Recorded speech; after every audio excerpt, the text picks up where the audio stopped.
দেখো অনুশীলনী সমাধানে একদম প্রথম প্রশ্ন। প্রথম প্রশ্নে 2 নংয়ে প্রথমে কি বলছে দেখো, sin a = 3/4 হলে এ কোণের অন্যান্য ত্রিকোণমিতিক অনুপাতগুলো নির্ণয় করো। এই কোণটির অন্যান্য ত্রিকোণমিতিক অনুপাত হচ্ছে যে যেমন sin বিপরীত আছে cosec, তারপরে হচ্ছে cos এর বিপরীত আছে sec, তারপর হচ্ছে tan আছে, cot আছে, বাকি যে 5টা ত্রিকোণমিতিক অনুপাত রয়েছে সেগুলোর অনুপাতগুলো নির্ণয় করতে বলছে। তাহলে প্রথমে আমরা একটা সমকোণী ত্রিভুজ দেখো অঙ্কন করে নিচ্ছি। আমরা জানি sin a বা sin θ লম্ব ডিভাইডেড অতিভুজ, আমরা সূত্রের মধ্যে পড়ছিলাম অনুপাতগুলোর মধ্যে লম্ব ডিভাইডেড অতিভুজ। তাহলে এটা যদি আমাদের a কোণ হয়, এটা হচ্ছে সমকোণ, আর এটা হচ্ছে আমাদের অতিভুজ a b c, ঠিক আছে? তাহলে sin a, এই যে sin a এটা হচ্ছে সন্নিহিত বাহু বা ভূমি, এটা হচ্ছে বিপরীত বাহু বা লম্ব।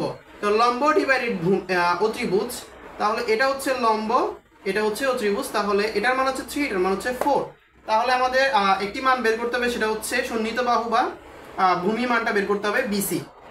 এখন আমরা পিথাগোরাসের উপপাদ্যটি ব্যবহার করে এই যে বিসি এর মানটা নির্ণয় করতে পারি। দেখো পিথাগোরাসের উপপাদ্যটি,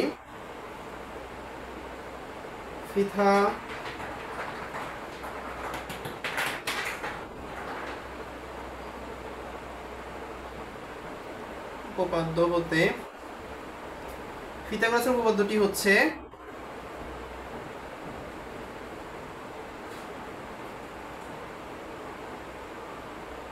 অত্রিভুজ স্কয়ার সমান লম্ব স্কয়ার যোগ ভূমি স্কয়ার। এখন যেহেতু আমরা ভূমি বের করব, তাহলে আমরা ভূমিটাকে এই পাশে নিয়ে আসি, অত্রিভুজটাকে এই পাশে নিয়ে যাই। তাহলে দেখো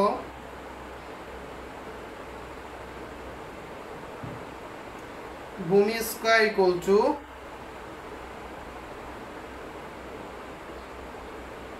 অত্রিভুজ স্কয়ার মাইনাস লম্ব স্কয়ার, ঠিক আছে? এই অংশটাকে প্রথমে আমরা এই পাশে আনলাম, তারপর অত্রিভুজটাকে ওই পাশে নিয়ে গেলাম। এখন যেহেতু ভূমির মানটা নির্ণয় করবো, তাহলে ভূমিকে রেখে আবার লম্বটাকে ওই পাশে পক্ষান্তর করে দিলাম, কেমন? তাহলে অত্রিভুজের মান হচ্ছে 4, তাহলে 4 স্কয়ার মাইনাস লম্ব হচ্ছে 3 স্কয়ার ইকুয়াল টু 4 কে বর্গ করলে হচ্ছে 16, 3 কে বর্গ করলে হচ্ছে 9। এখানে 16 থেকে 9 কে বাদ দিলে হচ্ছে 7। এখানে ভূমির উপর যে স্কয়ারটা, যে পাওয়ারটা ছিল, সেটাকে যদি আমরা পক্ষান্তর করে দিই তাহলে সেটা রুট আকারে আসবে। তাহলে ভূমি ইকুয়াল টু √7, ঠিক আছে? √7। তাহলে আমরা 3টা অত্রিভুজ, ভূমি, লম্ব 3টার মানই পেয়ে গেলাম।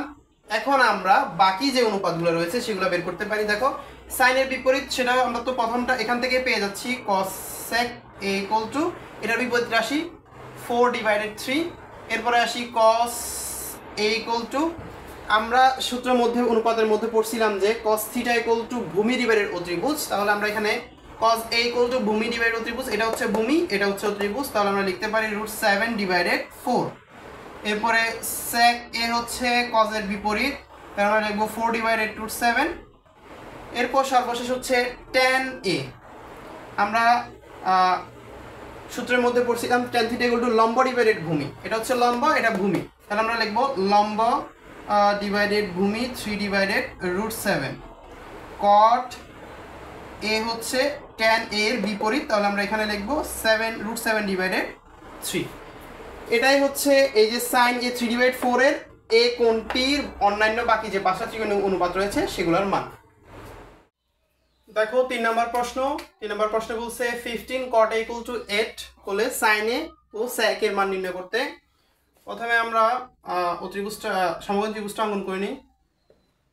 a b c, এটাকে আমরা এই কোণ ধরলাম। এখানে যে আমাদের রাশিটা দিয়েছি সেটা হচ্ছে 15 cot a = 8, তাহলে আমরা লিখতে পারি cot a = 8/15। আমরা cot a যে অনুপাতটি পড়ছিলাম সেটা হচ্ছে ভূমি ডিভাইডেড লম্ব। tan a পড়ছিলাম যে লম্ব ডিভাইডেড ভূমি, তাহলে tan এর বিপরীতটা হচ্ছে cot a, তাহলে ভূমি ডিভাইডেড লম্ব, এটা হচ্ছে ভূমি, এটা হচ্ছে লম্ব, তাহলে 8 ডিভাইডেড এটা হচ্ছে 15, এটা লম্ব, আর এটা হচ্ছে ভূমি। এখন আমাদের অত্রিভুজের মানটা বের করতে হবে। দেখো অতিভুজের মান বের করার জন্য আমরা পিথাগোরাসের উপপাদ্যটি লিখেছিলাম, সেটা হচ্ছে অতিভুজ স্কয়ার ইকুয়াল টু, এখানে অতিভুজ হচ্ছে যে এসি, সংক্ষেপে লিখে নিচ্ছি, অতিভুজ স্কয়ার ইকুয়াল টু লম্ব স্কয়ার প্লাস ভূমি স্কয়ার। আমাদের বের করতে হবে অতিভুজের মান, তাহলে এবি মান হচ্ছে 15 স্কয়ার প্লাস বিসি মান হচ্ছে 8 স্কয়ার। দেখো 15কে যদি বর্গ করি,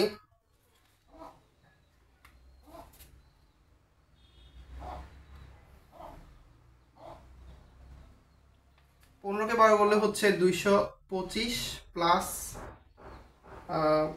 8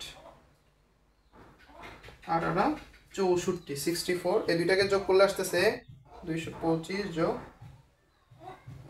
289। ঠিক আছে, এসির উপরে যে স্কয়ারটা আছে এটাকে যদি পক্ষান্তর করে দিই, এটা এই পাশে আসলে রুট আকার আসবে, তাহলে আসতেছে 290কে রুট করলে আসতেছে হচ্ছে 17। তাহলে আমরা অতিভুজটা পেয়ে গেলাম এসি ইকুয়াল টু 17। ঠিক আছে, এখন আমরা যে দুটো অনুপাত বের করতে বলছে এগুলো বের করতে পারবো, যেমন সাইন এ। সাইন এ গুলো আমরা পড়ছিলাম হচ্ছে লম্ব ডিভাইডেড অতিভুজ, তাহলে লম্ব হচ্ছে 15, অতিভুজ হচ্ছে 17। এরপরে আসি সেক এ। সেক এ ইকুয়াল টু আমরা পড়ছিলাম হচ্ছে অতিভুজ ডিভাইডেড ভূমি, যেমন কস, এটার বিপরীত হচ্ছে যে কজ এ। কজ ইকুয়াল টু পড়ছিলাম ভূমি ডিভাইডেড অতিভুজ, তাহলে এটার বিপরীত হচ্ছে সেক এ। সেক ইকুয়াল টু হচ্ছে অতিভুজ ডিভাইডেড ভূমি। এই দুইটাই হচ্ছে সাইন এ এবং সেক এর মান।